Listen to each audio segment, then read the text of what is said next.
Una de las primeras cosas que nosotros hacemos cada día, cada mañana, es escoger la ropa que nos vamos a poner. De hecho, si ustedes son como nosotros, ¿verdad? Nosotros tratamos el sábado de decidir lo que nos vamos a poner el domingo. Y así ahorramos un poco de tiempo. Escuché una vez que Fidel Castro se vestía siempre de uniforme verde olivo. Decía él, porque la revolución es demasiado importante para perder tiempo escogiendo la ropa. Así que escoger la ropa que te vas a poner cada mañana es algo importante, y eso depende de varios factores, como por ejemplo, qué vamos a hacer en ese día, cuáles son los lugares que vamos a visitar. Yo solo descanso en jean. Si yo no tengo puesto un jean, me siento que no descanso. Entonces, hasta eso lo tomamos en cuenta a la hora de escoger la ropa del día. Bueno, en el pasaje que nosotros vamos a estudiar en esta mañana, pueden ir abriendo sus Biblias en el capítulo 3 de la carta a los Colosenses. Pablo nos dice que los cristianos tenemos un código de vestimenta que no depende de nuestras circunstancias externas, lo que vamos a hacer, a dónde vamos a ir. Eso depende de lo que somos en Cristo. Un código de vestimenta. Hagas lo que hagas, estés donde estés, mi hermano, mi hermana, esta es la ropa que te tienes que poner todos los días. Colosenses capítulo 3, versículo 12.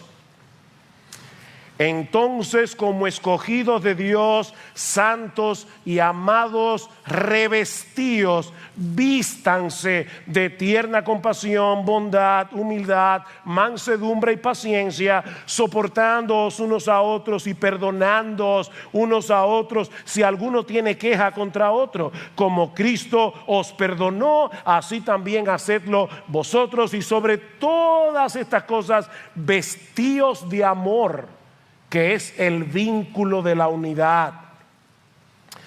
Hasta este punto de la carta, Pablo ha venido hablando acerca del cambio radical que se ha producido en nosotros los creyentes debido a nuestra unión con Cristo. Mis hermanos, desde el momento mismo de la conversión, el creyente queda unido a Cristo por la fe. Nosotros estamos en Él, Él está en nosotros. Se trata de una profunda, íntima, deleitosa identificación y unidad, que de paso no podemos entender del todo, ¿verdad?, de este lado de la eternidad, con nuestras mentes finitas, pero esa unión con Cristo tiene enormes repercusiones para nuestras vidas aquí y ahora. En Colosenses capítulo 3, versículo 3, Pablo dice que tú y yo hemos muerto con Cristo. En el capítulo 3, versículo 1, Pablo dice que tú y yo hemos resucitado juntamente con Él. En el versículo 3, Pablo dice que nuestra vida está escondida con Cristo en Dios. En el versículo 11, Pablo dice que Cristo es el todo en todos. Cristo es nuestro todo. Cuando Cristo murió en la cruz del Calvario, Él firmó el acta de defunción de ese viejo yo, esclavo del pecado, que tenía un montón de cuentas pendientes con la justicia de Dios. Mi hermano, piensa en todos los pecados que tú has cometido en toda tu vida, los que vas a cometer, lo que te resta. El viejo yo que cometió todos esos pecados está muerto. Muerto juntamente con Cristo. Pero no solo eso, no solo hemos muerto con Cristo, sino que también resucitamos con Él para comenzar a vivir una nueva vida, una nueva vida que es energizada por el Espíritu de Cristo que mora en nosotros. El teólogo norteamericano Michael Horton lo dice de esta manera: Dios no viene a nosotros a mejorar nuestra vida, sino a acabar con ella.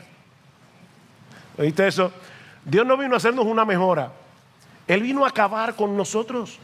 No a transformar al viejo Adán, sino a matarlo y a resucitarnos juntamente con Cristo para andar en novedad de vida. Si estamos en Cristo, somos una nueva creación. Las cosas viejas pasaron. De manera, mis hermanos, que la verdadera santidad no consiste únicamente en darle muerte a los pecados que caracterizaban a nuestro antiguo yo. No, la verdadera santidad también consiste en el desarrollo de un carácter que es conforme a nuestra nueva identidad en Cristo. Y ese es el primer aspecto que Pablo enfoca en nuestro pasaje, nuestra nueva identidad en Cristo. Vean el versículo 12 otra vez. Entonces, como escogidos de Dios, santos y amados, revestidos. Escogidos de Dios, santos y amados. Esa es nuestra identidad. Hace unos años ocurrió un hecho muy lamentable en un show en Las Vegas, cuando un tigre blanco, que por cierto murió hace unos años atrás, atacó al ilusionista Roy Horn, lo mordió en el cuello y comenzó a arrastrarlo por el escenario delante de todo el público que miraba horrorizado lo que estaba sucediendo. De hecho, quedó en gravedad por un buen tiempo. Y aunque Horn sobrevivió al ataque, ese fue el final de su carrera como ilusionista. Recientemente, uno de los hermanos que estuvo con nosotros en el intensivo pastoral hizo referencia a este incidente y más específicamente al comentario que hizo un comediante norteamericano que dijo lo siguiente refiriéndose a lo que había sucedido esa noche. Dice: ese tigre no se volvió loco, ese tigre se volvió tigre. ¿Sabes cuándo estaba realmente loco? Cuando andaba en un monociclo con un casco de Hitler, porque eso era parte del show. Mis hermanos, aunque lo sucedido esa noche fue espantoso, deberíamos esperar que un tigre se comporte como un tigre, no como un payaso. Lo raro es que se comporte como un payaso. Bueno, lo que Pablo está diciendo aquí es que si tú y yo somos cristianos, se debería esperar que nos comportemos como cristianos. Nosotros tenemos una identidad, una nueva identidad, una nueva naturaleza. Lo que Pablo está diciendo aquí es que si hemos muerto y resucitado con Cristo de tal manera que Él es ahora el todo y en todos, vivamos a la luz de esa realidad. Hay algo que Dios ha hecho por nosotros y en nosotros que hace del pecado una incoherencia.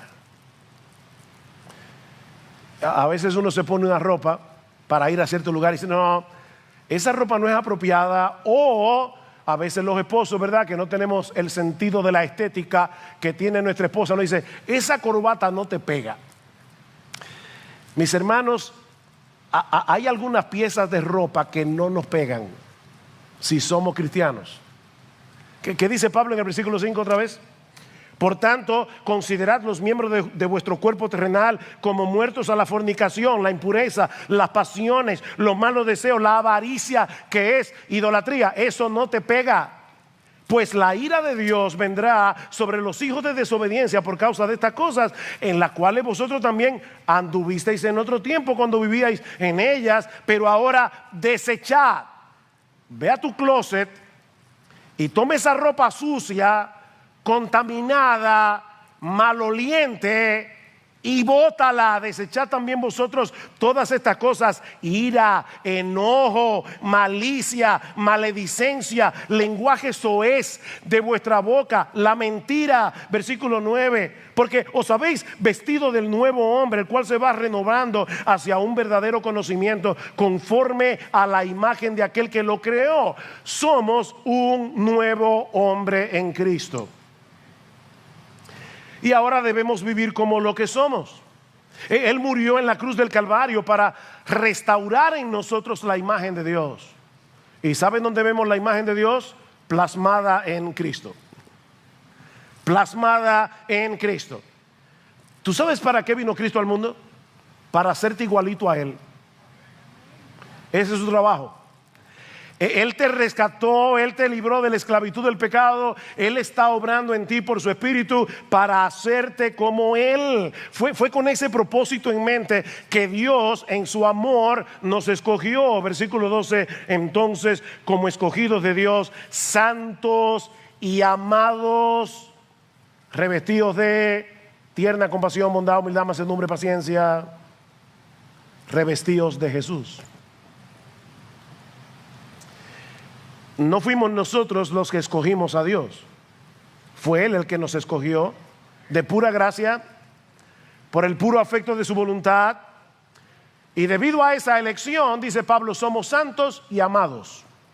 Santos y amados. He ahí el propósito y la motivación de Dios al elegirnos. ¿Para qué nos escogió Dios? Para que vayamos por el mundo pavoneándonos porque somos los elegidos. Por supuesto que no.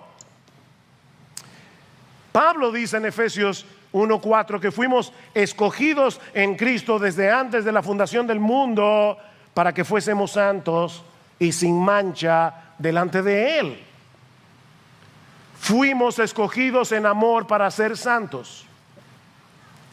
Tito capítulo 2 versículo 11 dice que la gracia de Dios se ha manifestado. Y me encanta ese texto porque ¿saben quién es la gracia de Dios que se ha manifestado? Jesucristo. Él es la encarnación de la gracia. La gracia de Dios se ha manifestado a todos los hombres, enseñándonos que renunciando a la impiedad y a los deseos mundanos, vivamos en este siglo sobria, justa y piadosamente. Fuimos escogidos en amor para ser santos. Si tú quieres que se te quede una frase en la mente hoy, que sea esta: fuimos escogidos en amor para ser santos. ¿Por qué nos escogió Dios? Porque nos amó. Nos amó con un amor eterno, nos amó con un amor incondicional, nos amó a pesar de lo que éramos. Dice Pablo, mas Dios muestra su amor para con nosotros en que siendo aún pecadores, Cristo murió por nosotros. Dios decidió amarnos cuando no éramos amables, dignos de su amor. ¿Y para qué? Para ser santos. Fuimos escogidos por amor para ser santos. Mis hermanos, el anhelo que tiene Dios de que tú y yo seamos santos es una muestra de su amor. Por eso estoy insistiendo en el tema. Fuimos escogidos en amor para ser santos. ¿Por qué Dios quiere que tú seas santo? Porque Él es un matagozo cósmico, ¿verdad? Que quiere hacer nuestras vidas tristes y aburridas, ¿verdad? Esa es la razón. Dios quiere compartir su miseria con nosotros, ¿verdad? Y para eso nos escogió. Y por eso quiere que seamos santos. No. Dios es un Dios feliz. Él es el único bienaventurado. Y Él nos escogió para ser santos porque nos ama, porque Él sabe que el pecado solo trae desgracia. Y como Él no quiere que tú seas un desgraciado, como Él no quiere que tú seas una desgraciada, Dios nos está haciendo santos. Jóvenes, no se dejen engañar por el pensamiento del mundo que los rodea y que les dice que la vida solo puede ser disfrutada mientras más lejos andemos de los mandamientos de Dios, mientras menos nos parezcamos a Jesús, porque es exactamente al revés. El verdadero gozo solo se produce en el terreno de la santidad. Los mandamientos de Jehová son rectos y por eso alegran el corazón. Andaré en libertad porque guardé tus mandamientos. Es exactamente lo contrario a lo que el mundo piensa hoy. Que Cristo dice en Juan capítulo 10 versículo 10: yo he venido para que tengan vida y para que la tengan en abundancia, una vida floreciente, una vida abundante. Ahora, ¿qué dice Cristo unos capítulos más adelante? Yo soy el camino, la verdad y la vida. Yo he venido para que tengan vida y yo soy la vida, porque la verdadera vida, la vida en abundante, la vida floreciente, la vida bienaventurada, la vida feliz, solo pueden disfrutarla los que están unidos a Cristo y se parecen a Él. ¿Ven? El problema es que nosotros vivimos en un mundo que es completamente antagónico a la santidad y que está empeñado en convencernos de que Dios es en verdad un matagozo cósmico. Yo creo de verdad que hay gente que se imagina a Dios allá en el cielo viendo aquí abajo y dice: ese como que está gozando mucho, prohibido. No, ese no es nuestro, por lo menos ese no es mi Dios, el que se revela en la Biblia. No, Dios es como ese padre responsable que entra a la cocina y ve a su niño de 5 años jugando con un cuchillo muy filoso que le puede hacer daño, y entonces dice: deje el cuchillo. Pero se lo dice por amor a él, porque busca su bien. Pero nosotros vivimos en un mundo que es al revés. En estos días se llevó a cabo en el país el concierto de Bad Bunny. Según nuestros diarios, el estadio olímpico ese día o esos días se llenó a reventar. Eso decía el titular de uno de nuestros periódicos. El estadio olímpico se llenó hasta reventar. Tengo entendido, alguien comentaba que cuando las boletas se pusieron a la venta, en menos de media hora se habían agotado todas las boletas. Y según algunos de nuestros diarios, repito, algunos padres fueron con sus hijos al concierto. De verdad, mis hermanos, yo recuerdo cuando era muchacho una película que se llamaba El mundo está loco, loco, loco. El mundo está loco. Loco, loco, loco. Y es en ese mundo que tú y yo tenemos que ser santos. Yo estuve leyendo una de las reseñas del concierto, escrita por alguien que lo disfrutó, evidentemente. Y la reseña periodística, yo no puedo repetirla desde este púlpito. O sea, la periodista contando lo que pasó en el concierto y ella gozándolo, las cosas que ella dice en el periódico, yo no puedo repetirla en este púlpito. Y hay padres que estaban ahí con sus hijos. Ese tipo de groserías, porque es una grosería, son exaltadas, aclamadas.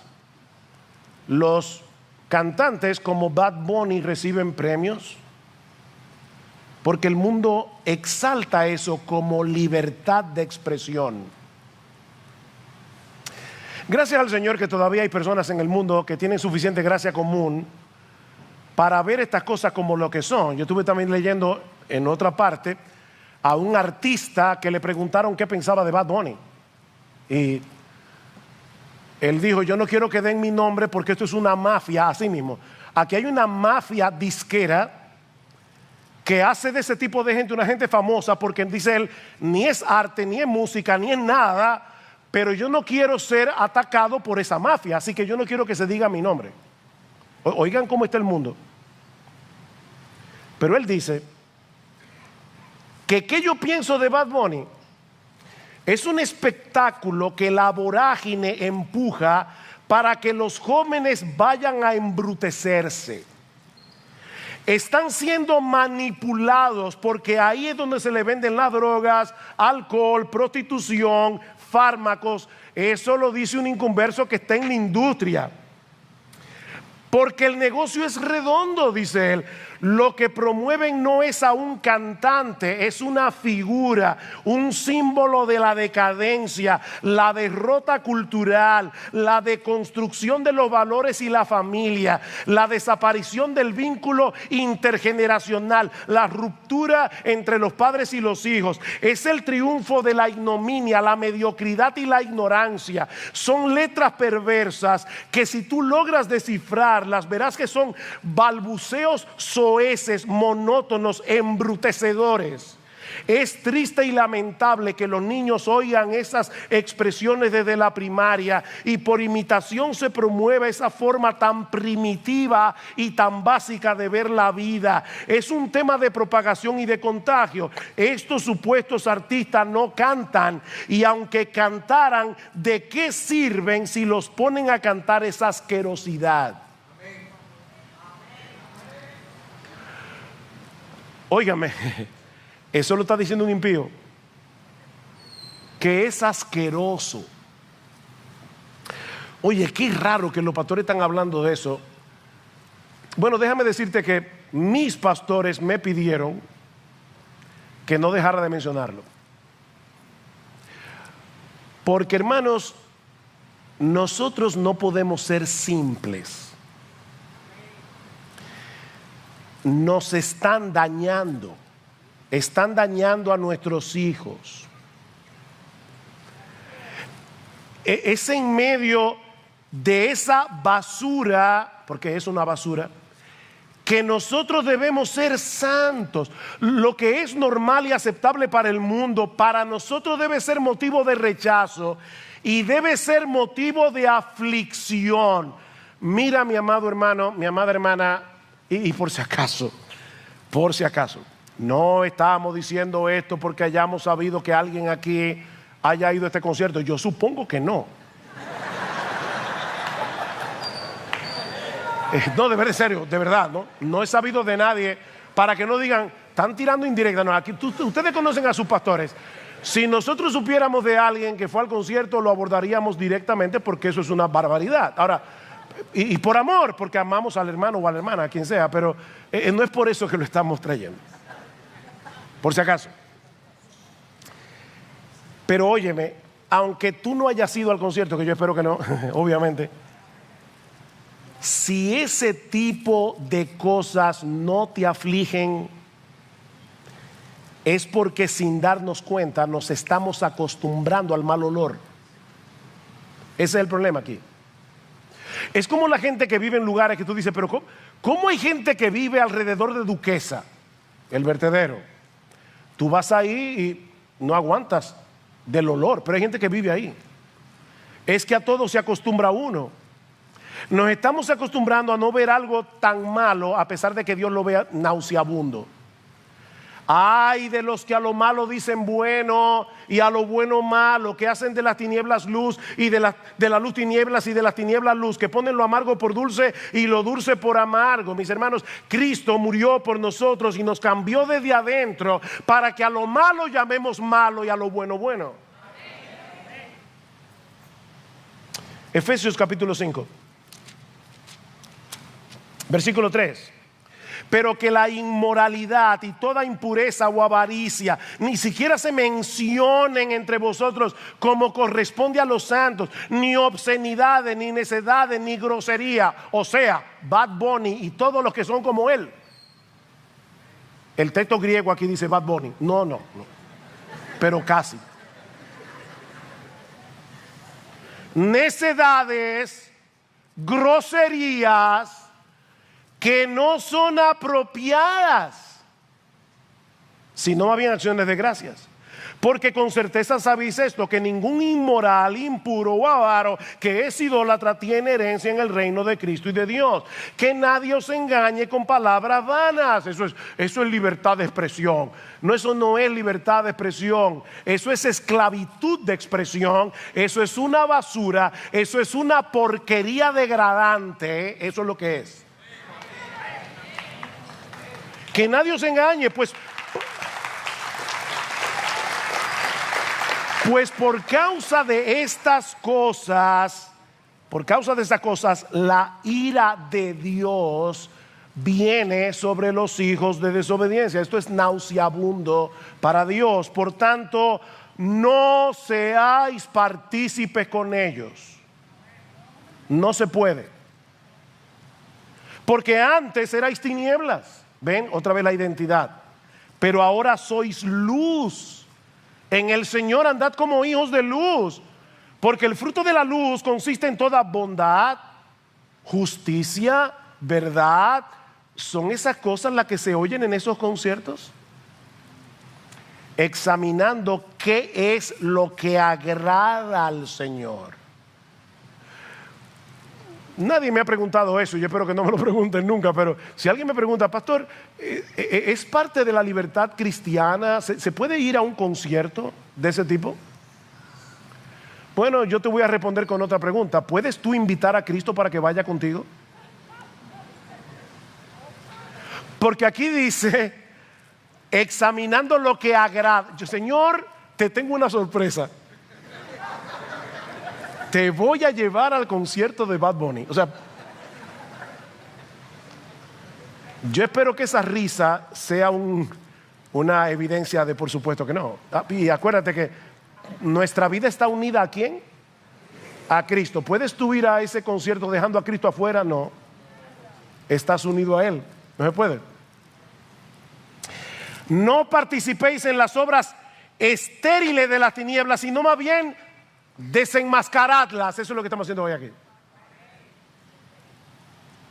Porque es vergonzoso aún hablar de las cosas que ellos hacen en privado. Y la desvergüenza es tan grande que ya ni en privado lo están haciendo en público. Y la gente lo aplaude. Obviamente leyendo a Pablo uno se da cuenta, porque uno dice el mundo sí está mal. No, miren, si Bad Bunny hubiera vivido en la época de Pablo, hubiera llenado el Coliseo romano. Porque era tan decadente como lo es nuestra sociedad en el día de hoy. Lo que pasa es que hoy tenemos medios de comunicación más masivos. Esa es la diferencia. Pero los creyentes en esa sociedad tenían que ser santos, tenían que ser como Cristo. Mis hermanos, cuidado, los seres humanos podemos llegarnos a acostumbrar al mal olor de la basura cuando permanecemos demasiado cerca de ella. Y los creyentes no estamos exentos si no nos cuidamos. Cuídate de lo que tus ojos ven. Cuídate de lo que tus oídos escuchan. Cuídate de los lugares que tú visitas. No porque somos legalistas, sino porque somos santos. Fuimos escogidos por amor para ser santos. Cristo nos hizo libres a precio de su sangre para que andemos en verdadera libertad. Porque, ¿saben por qué muchos jóvenes a veces sin mucha convicción van a eso? Porque no quieren verse raros. ¿Ven? Es como mis amigos van, yo no quiero ser un quedao, entonces déjame adaptarme un poco. Ok, lo que te estoy diciendo es que Cristo compró libertad para ti a precio de su sangre, para que tú no te dejes arrastrar por ese disparate. O sea, para que tú digas, no, yo prefiero no oler basura. Así que como Cristo me hizo libre, es para que yo pueda decir que no. Y pueda decir que sí a lo que tengo que decir que sí, porque ahora somos al revés de lo que éramos cuando éramos incrédulos. Mis hermanos, Cristo nos escogió para transformarnos gradualmente, para que seamos cada vez más como Él.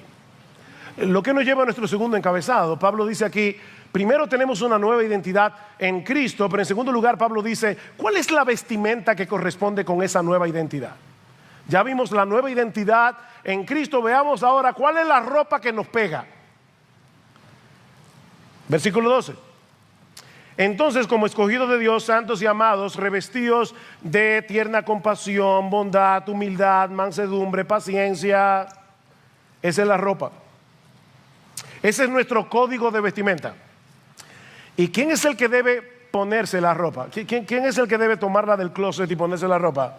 Tú y yo. Revístanse. Es nuestra responsabilidad revestirnos de ese carácter en dependencia del Espíritu Santo. ¿Y cuáles son las piezas de ropa? En primer lugar, debemos vestirnos de tierna compasión. Tierna compasión.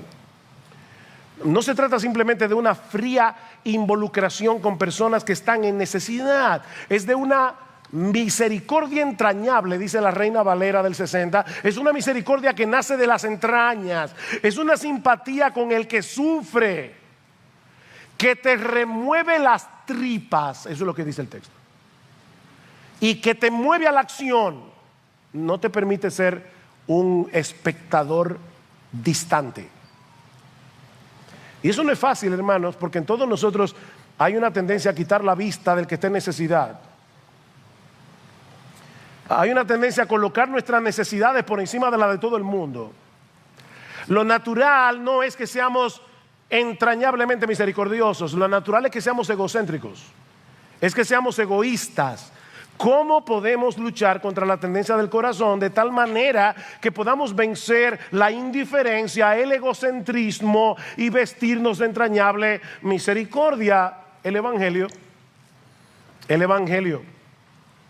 Dios tuvo misericordia de ti y de mí cuando éramos unos miserables.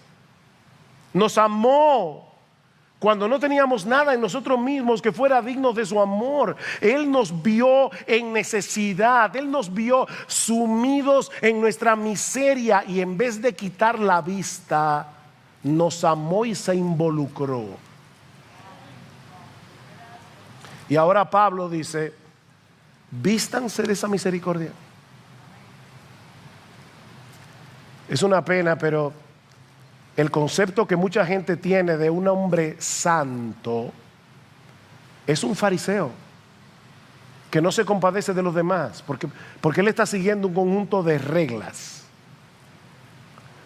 Por eso una niña oraba y decía, Señor, yo te pido que los malos se vuelvan buenos y que los buenos se vuelvan amables. Es triste que una niña lo perciba de esa manera. O sea, los buenos son los hipercríticos, los santurrones, los fariseos. No, los buenos son los que ven a una persona en su pecado, los que ven a una persona en su miseria y quiere involucrarse. Se les remueven las tripas. Entrañable misericordia. Contempla esa necesidad a la luz del Evangelio y te vas a dar cuenta que tú no puedes ser impasible. En segundo lugar, debemos vestirnos de bondad. De bondad. La bondad es lo contrario a la malicia. En el versículo 8 Pablo dice, pero ahora desechad también vosotros todas estas cosas, ira, enojo, malicia. Malicia. La bondad es esa disposición del corazón que nos lleva a procurar lo bueno para nuestro prójimo. Lo bueno. El hombre bondadoso disfruta al ver el bienestar del otro. Está dispuesto a sacrificar sus intereses personales para que el otro reciba un bien. Es, como dice alguien, amor es tu felicidad a costa mía. Eso es la bondad. ¿Qué dice la Biblia de Cristo en Hebreos capítulo 12? Que por el gozo puesto delante de él sufrió la cruz. Por el gozo puesto delante de él. ¿Cuál era el gozo de Jesús? Bueno, en primer lugar, hacer la voluntad de su Padre. Eso le daba gozo. Mi comida es hacer la voluntad del Padre. Pero en segundo lugar, ¿sabe cuál fue el gozo de la cruz? Tu salvación y la mía. Por el gozo puesto delante de él. Cristo vio al pueblo que iba a comprar con esa sangre y dijo, Padre, estoy dispuesto a morir en esa cruz. Y ahora Pablo está diciendo, tú eres uno de los beneficiarios de eso. Vístete de bondad. En tercer lugar, debemos vestirnos de humildad. De humildad. La humildad es esa actitud de la mente que nos lleva a vernos tal cual somos, pecadores, gusanos del polvo, merecedores de la ira de Dios, y nos lleva a ver a Dios como lo que Él es. O sea, la humildad es verte a ti como lo que eres, ver a Dios como lo que Él es. Eso es humildad. Y actuar en consecuencia. No se trata del individuo que dice o piensa, yo no puedo hacer nada bien. Hay personas que creen que ser humilde significa, fulano, tú pudieras dar una clase de escuela dominical. Ay, no, yo soy un inútil. No, o sea, ¿cuáles son los dones que Dios te dio? Ponlo en funcionamiento en el pueblo de Dios, para el beneficio del pueblo de Dios. Humildad es saber que tú tienes un don, pero que ese don te lo dio Dios. Entonces tú pones tu don en operación, pero la gloria no te la llevas tú. La gloria se la lleva a Él, porque Él fue que te dio ese don. 1 Corintios 4:7, ¿qué tú tienes que no hayas recibido? Y si lo recibiste, ¿por qué te glorías como si no lo hubieras recibido? 1 Corintios 15:10, por la gracia de Dios, dice Pablo, yo soy lo que soy y su gracia no ha sido en vano para conmigo. Pero es por la gracia que yo soy lo que soy. Lo contrario a la humildad es el orgullo, obviamente. El hombre orgulloso no solo es aquel que se cree superior a los demás, no, es más que eso. El problema del orgulloso es que él cree que el mundo debe girar en torno a él. Mis intereses, mis gustos, mis deseos, mis inclinaciones, mis demandas, mis problemas. Una persona orgullosa se distingue porque siempre está ofendido y siempre está agraviado. Tú te ofendes mucho. A cada rato tú te ves, no me tomaron en cuenta, o eso que dijeron de mí no fue justo. Tú eres un orgulloso.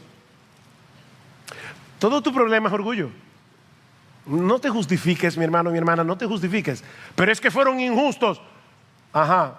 ¿Y si hubieran sido justos? Tú no eres peor de lo que esa gente cree que tú eres. ¿Cuál es el problema? Recuerden una cita que decimos mucho aquí de Martin Lloyd-Jones: el que está en el piso no tiene miedo de caerse. Ahora, si tú estás en un pedestal, tú vas a defender tú defiendes mucho tu posición, tus opiniones. Tú eres un orgulloso. Eres un orgulloso. Y debes verlo como lo que es, orgullo, y arrepentirte. Porque eso no es conforme a Cristo. Cristo no era un orgulloso. Cristo puso tu vida y la mía por encima de la de Él. Y Pablo dice, háganlo así. Humildad. Haya vosotros este mismo sentir que hubo también en Cristo Jesús. Filipenses 2:5, el cual siendo en forma de Dios no estimó el ser igual a Dios como cosa que aferrarse, sino que se despojó a sí mismo, tomando forma de siervo, hecho semejante a los hombres, y estando en condición de hombre, todavía se humilló más hasta el punto de la muerte, y muerte de cruz. Esa es la disposición del creyente. Humildad. En cuarto lugar, debemos vestirnos de mansedumbre. Mansedumbre. Y esta es probablemente una de las virtudes cristianas más mal comprendidas, porque muchas personas piensan que alguien manso es una persona débil, es una persona que no tiene convicciones propias o no tiene la capacidad de defender sus convicciones. Pero mis hermanos, nada más lejos de la realidad. ¿Quién es la persona más mansa que ha pisado este planeta? Aprended de mí, que soy manso y humilde de corazón, dice Jesús, y hallaréis descanso para vuestras almas. ¿Se puede decir de Jesús que era un débil? ¿Se puede decir de Jesús que era un cobarde? ¿Se puede decir de Jesús que no tenía convicciones? Pero era manso. La mansedumbre y la debilidad, la mansedumbre y la cobardía no son sinónimos. John MacArthur define la mansedumbre como poder bajo control. La palabra que se usa allí se usaba para hablar de un caballo salvaje que había sido domado. Es poder, pero bajo control. Una persona mansa es aquella que puede reaccionar con gentileza, con consideración, aun cuando lo hieren, cuando lo provocan, porque es mansa. Dicen Proverbios 16:32, mejor es el que tarda en airarse que el fuerte, el que se enseñorea de su espíritu que el que toma una ciudad. El que se enseñorea de su espíritu. Proverbios 25:28, como ciudad derribada y sin muros, es el hombre cuyo espíritu no tiene riendas. Es como una ciudad que no tiene protección. ¿Y saben qué nos capacita para actuar con mansedumbre? ¿Cómo podemos vestirnos de mansedumbre? Meditando en la soberanía de Dios. Meditando en la soberanía de Dios. Una fe inquebrantable en la soberanía de Dios te va a ayudar a ser manso. El problema nuestro es que nosotros pensamos, si yo no tomo el control, si yo no me defiendo, si yo no reacciono, me van a pisotear. Pero si yo pienso, es que Dios tiene el control y por lo tanto no tengo que tenerlo yo, voy a poder descansar tranquilamente en la soberanía de Dios. Óyeme, que tú no tienes el control, ni yo tampoco, lo tiene Dios. Confía en Él. Así que debemos vestirnos de misericordia, de benignidad, de humildad, de mansedumbre. Debemos vestirnos de paciencia. Vístete de paciencia. Esta palabra puede ser traducida como capacidad de aguante.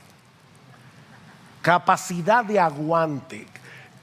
Transmite la idea de una persona que es presionada por las pruebas, presionada por otros, presionada por lo que sea, y no se rompe. No se deja controlar por la ira, no se deja controlar por el enojo, no se deja controlar por el deseo de venganza. No importa cuánto sea provocado. ¿Te parece difícil eso? Es que es difícil. Pero déjame hacerte una pregunta. ¿Cuántas veces tú provocaste a Dios cuando eras un inconverso? Y Dios ahí tranquilamente esperándote con paciencia. ¿Cuántas veces tú has provocado a Dios después que te convertiste? ¿Y cómo te trata Dios? Yo siempre he dicho que una de los atributos divinos que yo más aprecio es la paciencia de Dios. De verdad, en serio. Porque si Dios fuera como yo, hace rato que yo me hubiera quitado la salvación.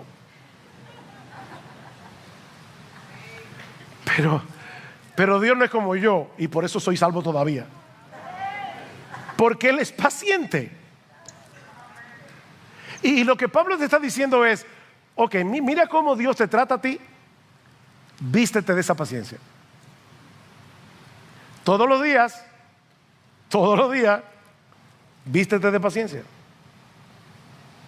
He ahí las virtudes que deben manifestarse en nuestras vidas ahora que somos cristianos. Ahora, ¿qué sucedería en nuestras relaciones personales si toda la iglesia tomara en serio este código de vestimenta? Mis hermanos, ¿qué pasaría en nuestra relación con nuestras esposas? ¿Qué pasaría en nuestra relación con nuestros hijos si todos los días, cuando nos levantamos por la mañana, nos vestimos intencionalmente de entrañable misericordia, bondad, mansedumbre, humildad, paciencia? En otras palabras, ¿qué pasaría si cada día nos empapáramos del Evangelio? Y le pedimos al Señor, Señor, ayúdame a actuar en consonancia. Bueno, Pablo lo dice, ¿qué va a pasar? Versículo 13, soportándoos unos a otros y perdonándoos unos a otros si alguno tiene queja contra otro. Nosotros no fuimos salvos para ir solos al cielo. Fuimos salvos para ser parte de una comunidad, la nueva humanidad creada por Cristo. Somos parte de su pueblo.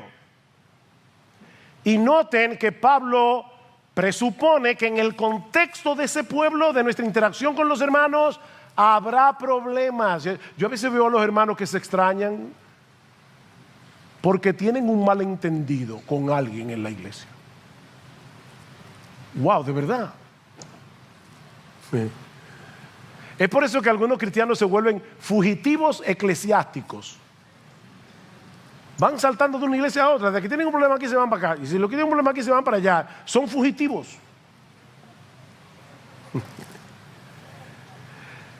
Mis hermanos, no sé si te has dado cuenta, pero no hemos llegado al cielo. Todavía estamos rodeados de personas que tienen pecado remanente, como tú lo tienes también. Sí sé que me han oído decir esto más de una vez en este púlpito, pero este poemita que dice vivir con los santos en el cielo, eso será una gloria. Vivir con ellos aquí abajo, eso es otra historia. Que no hemos llegado al cielo. Pero déjame ahora ir un paso más allá. No solamente se trata de que no hemos llegado al cielo, es más que eso. Es que Dios está usando esos problemas, está usando esas tensiones, está usando esos malos entendidos para que podamos vestirnos de todo eso. ¿Dónde tú vas a practicar la mansedumbre si no es en un contexto de provocación? ¿Cómo tú vas a llegar a ser como Jesús si no es en medio de problemas? El fruto del Espíritu es el problema, que es amor, gozo, paz, paciencia, benignidad. ¿En qué contexto? ¿Qué clase de amor? Que tú ames al que te ama, que tú trates bien al que te trata bien. Eso no es un fruto del Espíritu, eso lo hacen los impíos. El que es el fruto del Espíritu es cuando ese carácter florece en medio del problema, en medio de las tensiones, en medio de los malos entendidos, en medio de la provocación. ¿Saben que hay cristianos que prefieren no involucrarse en ningún ministerio de la iglesia para no tener problemas? Increíble. Yo prefiero de lejito, porque sé que después va a tener problemas. Ajá. ¿Y de qué se trata esto?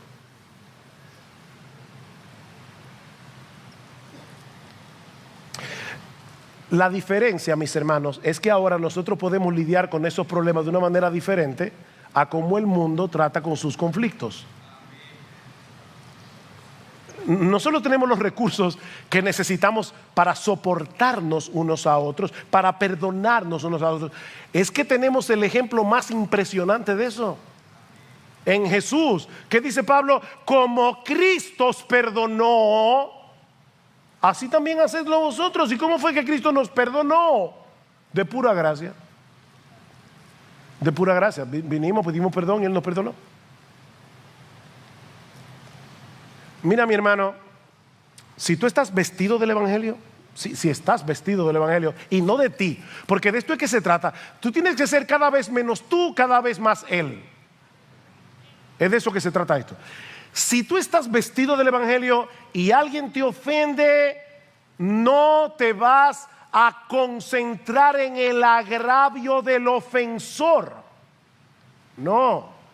Te vas a concentrar en esa bendita gracia de Dios por la cual fuiste perdonado y vas a querer ser un instrumento en las manos del Señor para ayudar a tu ofensor a ser más santo.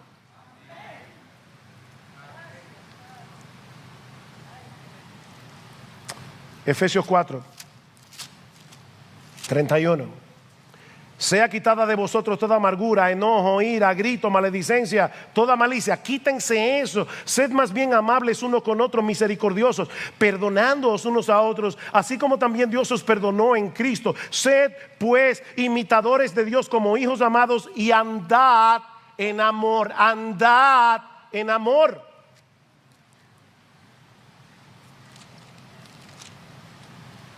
Miren, hermanos, perdonar no es fácil. Perdonar duele.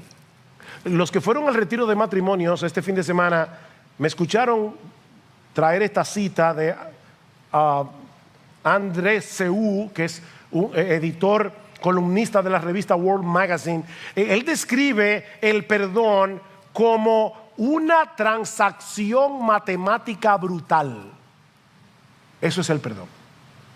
Una transacción matemática brutal. Es mi dolor en lugar del tuyo. Me trago la deuda. Absorbo la miseria que yo quería repartirte a ti.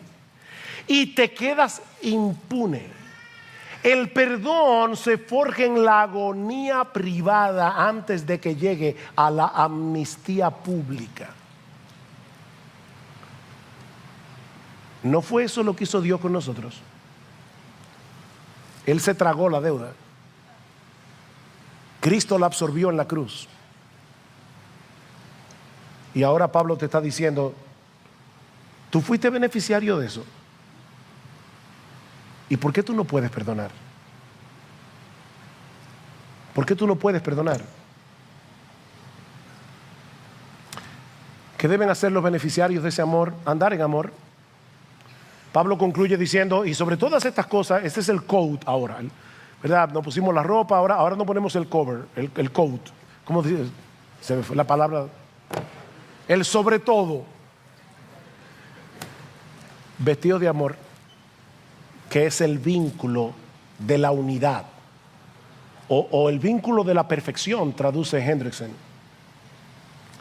Si hay algo claro en la Escritura, es el lugar preeminente del amor en la vida del creyente. En esto conoceráis todos que son mis discípulos, si tuvierais amor los unos por los otros. Ahora permanecen la fe, la esperanza y el amor. Estos tres, pero el mayor de ellos es el amor. El fruto del Espíritu es amor. El amor es preeminente. ¿Es el amor lo que mantiene la cohesión de la iglesia? ¿Es el amor lo que hace posible que seamos entrañablemente misericordiosos, bondadosos, mansos, humildes, pacientes? Es el amor. En otras palabras, es el amor lo que nos hace cada vez más semejantes a Jesús. Porque recuerden, mis hermanos, a final de cuentas es de eso que se trata todo. No es seguir un conjunto de reglas, es ser como Jesús. Por eso Pablo lo resume todo en Romanos capítulo 13, versículo 14, dice, vestíos del Señor Jesucristo. ¿Qué debemos hacer? Vestirnos de Jesús. Ya Él no tenía que añadir nada más. Él es la encarnación de cada una de esas virtudes que se mencionan aquí. Y lo grande es que Cristo no solamente es el modelo, Él es el motor. O sea, él nos dice, este es el ejemplo, pero yo te voy a impulsar con mi ejemplo a ser así. El amor de Cristo nos constriñe pensando esto, que si uno murió por todos, luego todos murieron, y por todos murió para que los que viven ya no vivan para sí, sino para aquel que murió y resucitó por ellos. El amor de Cristo. El amor de Cristo debe movernos, debe empujarnos a ser cada vez más como Él y cada vez menos como tú, como yo. El Evangelio es el único combustible que puede mantener a un creyente en el camino de la obediencia de una manera sostenida y gozosa. El Evangelio. Michael Horton otra vez dice que la vida cristiana es como un bote de vela con el más sofisticado sistema satelital de GPS. Eso es el Evangelio, esa es la vida cristiana. La ley moral es el sistema GPS satelital. Ahí yo veo lo que tengo que hacer. Pero el Evangelio es el viento que mueve el bote. Recuerden que es un bote de vela. En la misma medida en que nos empapemos del Evangelio, de la gracia de Dios, en esa misma medida tendremos la motivación necesaria para vivir a la altura de lo que ahora somos. Recuerda, fuimos escogidos en amor para ser santos. Vistámonos como hombres y mujeres que han sido hechos partícipes del más grande privilegio que ser humano haya tenido jamás. Y en dependencia del Espíritu Santo, seamos coherentes. Seamos coherentes. ¿Tú crees en el Evangelio? ¿Tú crees que Dios te amó de pura gracia y que por ese amor te escogió para ser santo, para hacerte cada vez más semejante a Jesús. ¿Tú crees que realmente Él pagó el precio para que eso pudiera ser una realidad en tu vida? Entonces, mi hermano, vive a la luz de ese amor. Toma la determinación de ser coherente con lo que tú dices creer. Revístete del carácter de Jesús. Recuerda el enojo, la malicia, el sentirte agraviado. Esa ropa no te pega. Tú eres cristiano. El tener un espíritu no perdonador, el ser hipercrítico, esa ropa no te pega.